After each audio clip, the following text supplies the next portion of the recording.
a Lutheran day school, I got used to seeing my pastors walking around. And there were 3 of them. We had a church of like 600 people and a day school, and so there was usually 1 senior and 2 associates, one of which was like the youth pastor, Pastor Dave, we call him. And from like the time I was in 4th grade until my 8th grade year, which was in 1999, so you can date yourselves on that one, he was my guy. He led youth group. He was a mentor and a friend, and we got the word my 8th grade year that he was taking a call to the far-off wasteland of Fort Wayne, Indiana. And we didn't know where that was, but we knew we didn't want him to go there. So we were sad. And for a while, the youth group, we were led by volunteers, but it wasn't the same because Pastor Dave was gone. Well, one day we got word that somebody was coming to replace Pastor Dave. They called a DCE, a guy by the name of John Durkin. And when I heard his name, I was like, there's no way this guy is going to be nearly as cool as Pastor Dave. And boy, was I wrong. John Durkin is one of the reasons I'm standing in front of you today. He took me under his wing. He took care of me at a time in my life when really I had no other adults. To say I owe him a debt of gratitude would be an understatement. And I didn't know that when I heard his name for the first time. We all had questions like, what's he going to be like? What's he going to look like? And the youth group didn't know what they were in for. And he was only there a couple of years, but he had a profound effect on all of us.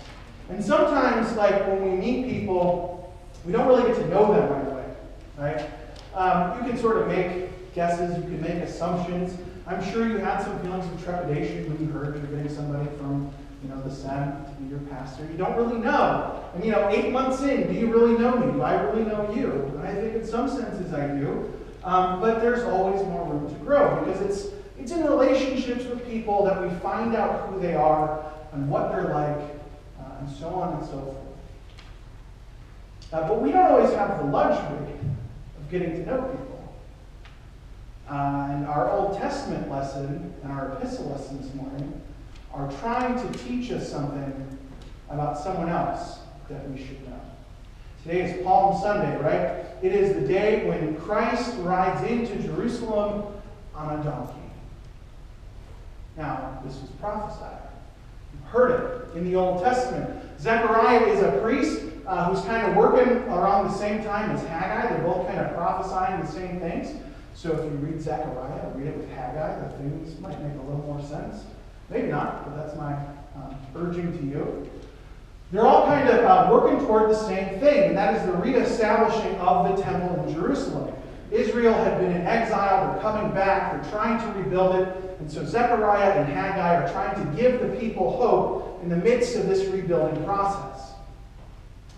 And the sign that the kingdom is come, right, that the kingdom is here for Haggai, is that the king, or for Zechariah, sorry, is that the king is going to ride in on a donkey. What kind of promise is that? How many kings do you know would choose a donkey willingly to ride on? No. What do kings usually ride in on? The best horse you can find. And why? Because the king is the first one to lead the troops into battle. Kings don't sit back in those days. They actually lead from the front. So that this king is going to ride into the city on a donkey is kind of a weird promise. And people thought, right, when they saw this Jesus riding in on a donkey, that the promise had been fulfilled. That they were going to have their physical ruler. That's why the city is up in arms. Hosanna in the highest. The king has come. This guy is fulfilling that prophecy to our forefathers. Today's the day he's going to sit on the throne. But what happens by the end of the week? The throne he ascends to is the one he has to stretch out his arms to hang upon. And Christ knows this going in. He knows it. He talks about it. How many times does he tell his disciples, I'm going to Jerusalem and I'm going to die? And they don't want to do that. They don't want to hear that from their king. They want the king that rides in triumphantly, not the one that becomes obedient to death, even death on a cross. Because the king who rides in on a donkey is humble. It's kind of the point. He doesn't pick the best horse. He takes the thing nobody else wants to ride on. It's a mark of humility. And humility is kind of the name of the game in our epistle lesson from Paul, right? Philippians 2, 5 to 11 is thought by some to be an early hymn of the church. They thought they sang these words, and that's why Paul is quoting it, because they're certainly poetic in nature. That Christ, who though he is God, did not consider equality with God something to be grasped, but emptied himself and took on the form of a servant, becoming obedient to death, even death on a cross. Why is that revolutionary? Well, who dies on crosses? Criminals. The worst of the worst. It's not triumphant kings. It's not God himself who's supposed to be dying on a cross, and yet the king who rides in on a donkey comes to do just that. It doesn't make a whole lot of sense.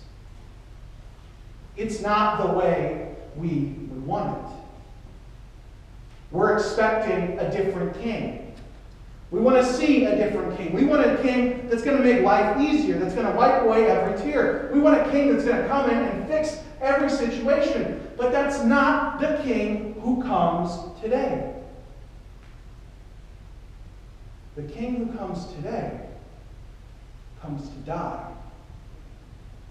He rides in on a donkey only to carry out his cross on a hill outside of the city that days earlier welcomed him with open arms.